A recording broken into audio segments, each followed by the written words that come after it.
They left me in my car alone at 68 years old after I had given them everything, but what they didn't know was that their actions had lit a fire in me, far more destructive than the one that had taken my home. Before we continue, please subscribe to the channel and write in the comments what time it is where you are now. My life, before all of this, was a quiet testament to sacrifice. I was a single mother, always had been, and my only daughter Jennifer was my world. I'd worked my fingers to the bone as an administrative assistant for over 40 years, saving every penny, making sure Jennifer had opportunities I never did. I put her through college, helped with her wedding, and even gave them a substantial sum for the down payment on their first home, a charming little place at 847 Sycamore Drive. They chose to rent it out a few years later when David, my son-in-law, got a promotion, and they moved into a bigger house in a nicer part of town. I never asked for anything in return, just her happiness, just her love. My own small, cozy house, the one I'd raised her in, was simple but filled with memories. It was my sanctuary, my everything. That was, until last October. It was late at night, a few weeks before Christmas, and I was asleep. The smell of smoke woke me, acrid and sharp. Old Christmas lights, stored in the attic for years, had short-circuited. Within minutes, my entire world was engulfed in flames. I barely made it out, standing on the lawn in my nightgown, watching decades of my life turn to ash. The firefighters were kind, but there was nothing they could do. My house was gone. Everything.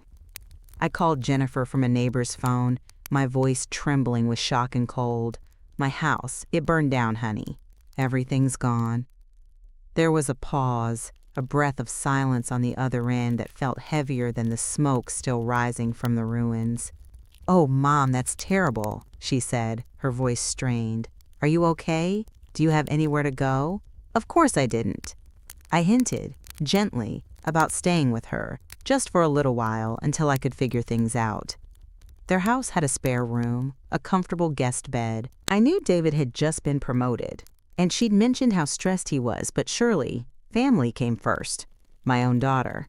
"Mom, I don't know. David is really stressed with his new promotion, and we just don't have the space. You know, Emma and Tyler need their routine, and with 2 extra mouths to feed, it's just not a good time." 2 extra mouths? I barely ate. I certainly didn't need to be fed.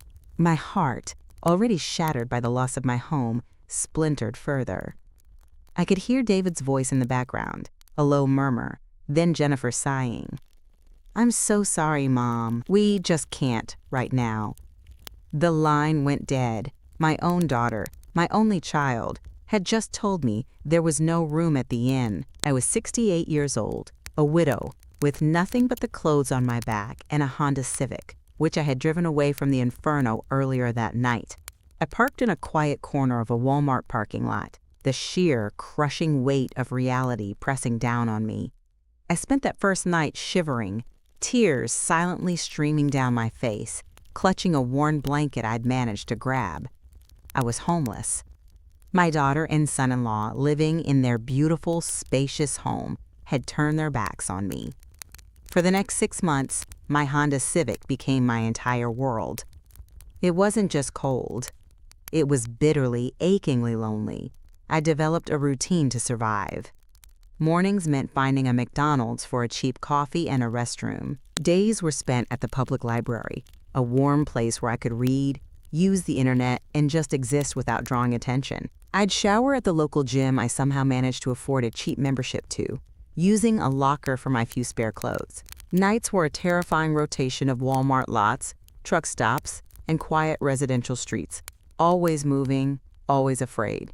I ate cheap, canned food or instant noodles, heated on a tiny camping stove I bought with the last bit of cash I had. I watched other people, happy families, going about their lives, and a cold, hard knot formed in my stomach. Jennifer called once during those 6 months, a quick, superficial call about the kids, about David's latest work stress, never once asking where I was sleeping, how I was eating, or if I had a roof over my head. She assumed, I suppose, that I had figured it out. She didn't want to know the truth. Her indifference cut deeper than any winter wind. During those endless months of living in my car, something fundamental shifted inside me. The initial grief and humiliation slowly morphed into a quiet, simmering rage, a deep, unyielding resolve. I wasn't just a victim anymore. I was a survivor, and I was learning, watching, listening. I used the library computers to educate myself. I devoured books on property law, rental agreements, and real estate investment. I learned about landlords' rights, tenants' rights, and market rates. I didn't just want to survive. I wanted to reclaim my life, and I wanted justice, not just for myself, but for the principle of what they had done. I wanted them to understand what it felt like to be vulnerable, to be without a home, to be faced with the cold, hard realities of the world. Then, 6 months after the fire, a lifeline appeared, my insurance payout. It wasn't much, considering the sentimental value, but $250,000 was more money than I'd ever seen at once. It was a tangible means to an end. It was my second chance. I immediately used a small portion to rent a tiny, furnished, studio apartment downtown. It wasn't much, but it had a real bed, a shower, and a door I could lock. It was a base of operations. My plan began to take shape, meticulous and calculated. I remember Jennifer mentioning they were still renting out their old house, 847 Sycamore Drive, the one I had helped them buy. I started searching property listings, quietly, discreetly. It took time, but I found it. The house, their rental property, was on the market. The owner, a man named Harold Morrison, was elderly and his health was failing. His daughter, managing his affairs, was eager to offload his rental portfolio. This was it. This was my opening. I didn't just buy Jennifer's old house. I bought 4 rental properties from Harold Morrison's daughter. Their old house at 847 Sycamore Drive cost me $90,000, a steal in that market. The other 3 brought my total investment to $320,000, leaving me with a substantial emergency fund. I formed an LLC, Morrison Property Management, a nondescript name that wouldn't immediately link back to me. All communications, all paperwork would go through this entity. I didn't want Jennifer or David to have any idea who their new landlord was. The anonymity was key to my plan. Life moved on, outwardly. Jennifer and David were still busy with their lives, oblivious to the fact that their mother, the woman they had abandoned, was now their landlord. David's promotion meant more stress, but also more money, or so they thought. They talked about upgrading their car, planning a vacation. Meanwhile, their tenants, the couple living at 847 Sycamore Drive, gave notice that they would be moving out at the end of their lease. Perfect timing. My first official act as their landlord, through Morrison Property Management, was to send them a letter. It informed them that the property at 847 Sycamore Drive would be available for rent again, and that the new market rate would be $3.600 a month, effective immediately. Their previous tenants had been paying $1, $200 a month, a rate that was now ridiculously below market value. This letter was not for the general public. It was addressed specifically to Jennifer and David, as the original owners of the house, as part of the formal process of relisting a former rental. The letter arrived at their current address. I imagined the shock when they saw it. I knew they weren't actively looking for a new place to live, but I also knew they weren't exactly flush with cash, despite David's promotion. They had 2 kids, and that nicer part of town came with higher expenses. I waited, and then the panicked phone calls started coming to Morrison Property Management. Not to me, of course, but to the generic phone number I'd set up for the LLC. Jennifer was furious. $3,600? That's outrageous! We can't afford that! She screamed at the bewildered administrative assistant I'd hired. We've owned that house. It's our house. She even tried to pull strings, mentioning David's connections, threatening legal action. But property law was clear. They had sold the house. I owned it now. The new rental rate was entirely within market value. I scheduled a dinner. I called Jennifer, feigning concern.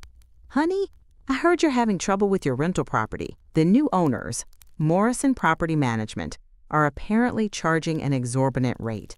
I want to help you understand what's happening. Let's have dinner, just us, at Daniela's. My treat. Daniela's was an upscale Italian restaurant, a place they loved but rarely splurged on. Jennifer, desperate, agreed.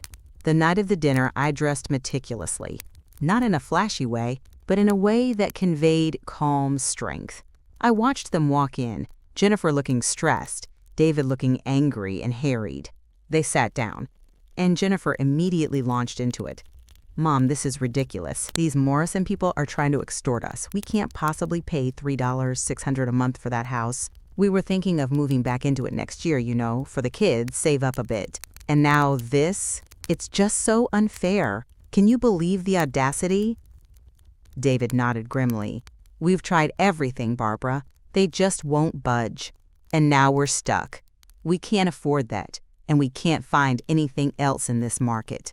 I let them talk, calmly sipping my water, a faint, almost imperceptible smile playing on my lips. The waitress took our order, and I waited for the food to arrive, prolonging their agony just a little longer. When the main course was served, and the initial hunger had subsided, I set down my fork. Jennifer, I began, my voice soft but clear. David, I need to tell you something important. Their expressions were a mixture of impatience and mild curiosity. The property at 847 Sycamore Drive, I continued, is indeed quite a valuable asset, and the new market rate for rent, while high, is entirely justified. Jennifer rolled her eyes, about to interrupt. I held up a hand. You see, I know a little something about that property. In fact, I paused, looking directly at David. I know a lot about it, because I own it. I am Morrison Property Management. The silence that followed was absolute, crushing. Jennifer's fork clattered onto her plate. David's mouth fell open, his face draining of color. They stared at me, disbelief warring with dawning horror. What are you talking about, Mom? Jennifer finally whispered, her voice barely audible. You own it? But how?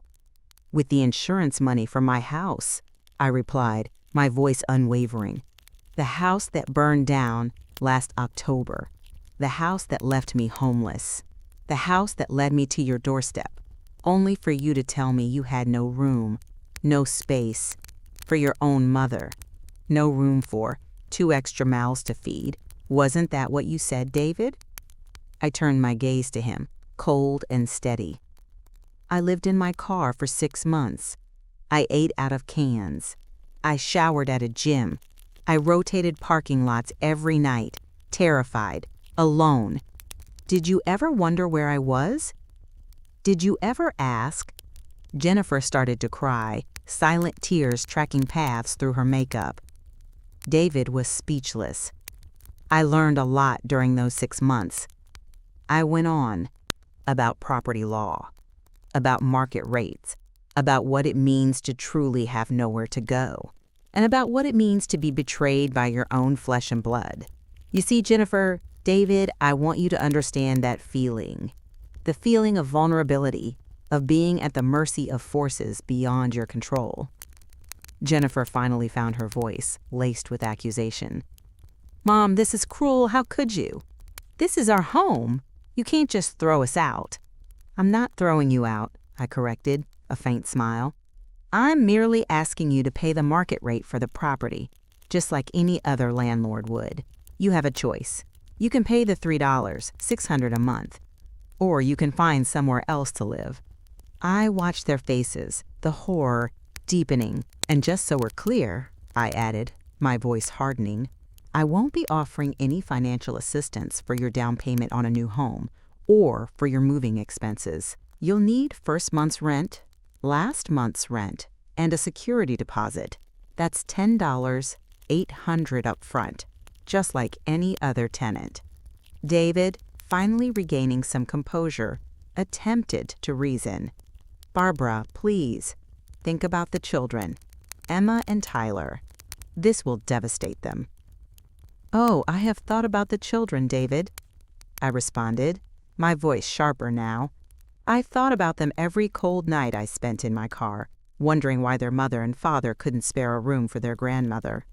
I thought about them when Jennifer called me, talking about her day, never once asking if I had a roof over my head. The consequences of your actions extend far beyond yourselves, don't they? Jennifer was sobbing openly now. Mom, please. We were wrong. We made a mistake. Please, we'll do anything. Just don't do this. I met her tear-filled gaze. It's too late for please, Jennifer. I've already made my decision. The rent is due on the 1st. If you can't pay it, you'll need to find a new place. I think it's time you truly understood the consequences of your selfishness. I finished my meal, leaving them in stunned, tearful silence. I paid the bill, left a generous tip, and walked out, leaving them there amidst their crumpled napkins and untouched plates. The fallout was swift and brutal. Jennifer and David were frantic. They scrambled to find a new place. But with the shock of the sudden, exorbitant rent increase and the difficulty of finding affordable housing in their area, they were in a bind. Their world, once so stable and comfortable, began to crumble. They tried to appeal to me, sending texts, leaving voicemails, oscillating between apologies and accusations. But I was firm. My resolve, forged in the brutal winter nights in my Honda Civic, was unbreakable. There would be no negotiation, no pity. Ultimately, they were forced to make a drastic decision. David found a new job opportunity in Portland, 800 miles away. It meant a fresh start, a lower cost of living, and an escape from the impossible situation I had created for them. They moved, taking Emma and Tyler with them, leaving behind the only home the children had ever known. The silence that followed their departure was profound. My life, on the other hand, flourished. My 4 rental properties became a steady stream of income. I became financially independent, living comfortably in my studio apartment, traveling occasionally, and enjoying a peace I hadn't known in years. The quiet satisfaction of knowing I had reclaimed my dignity, that I had shown them the true meaning of consequences, was immense. Justice had been served in a way that truly resonated with what I had endured. But it wasn't without its cost. The distance between Jennifer and me, between me and my grandchildren, was vast, not just in miles but in emotional space. I missed Emma and Tyler terribly. I knew they were innocent in all of this, and that was the bittersweet reality of my victory. I chose justice, and in doing so, I severed a bond that could never be fully repaired. Then, months after they had settled in Portland, I received a text message from Jennifer. It was unexpected, a single line that hit me harder than any of her previous pleas or accusations. Thank you for forcing us to make this move. I think we needed it more than we realized. We're doing better here, Mom. It wasn't an apology for abandoning me, not explicitly, but it was an acknowledgement, a strange, grudging gratitude for the catalyst I had been. It didn't change what they did or the choices I made, but it offered a tiny, almost imperceptible crack in the wall between us. I reflected on it all. The fire had taken my home, my past, but it had also, in a strange, painful way, set me free. It had burned away the fire had taken my home, my past, family loyalty, but it had and also, left me with in a a strange, profound painful sense way, of set me self-reliance free. and strength. It had burned I away had the lost illusions of everything, unconditional only to family rebuild loyalty myself, and left me with a stronger, profound wiser, sense of and self-reliance and unequivocally strength. independent. I had lost the road was everything, hard, the only to victory rebuild bittersweet, myself but stronger, standing here wiser, now, and with my financial unequivocally freedom independent. and my The self-respect road was restored, hard, the I knew victory I wouldn't change a bittersweet, thing. but standing here now, Sometimes, with the my most financial devastating freedom and my losses can lead self-respect to the most restored, I profound knew I wouldn't change a transformations. thing. If you like Sometimes, this the story, most please devastating like losses this can video, lead to the most subscribe to profound the channel, transformations. and share your If impressions you like this in the story, comments. please like To this listen to video, the next subscribe story, to the channel, click on and the share box your on the impressions left. in the comments. Thank you for To watching. listen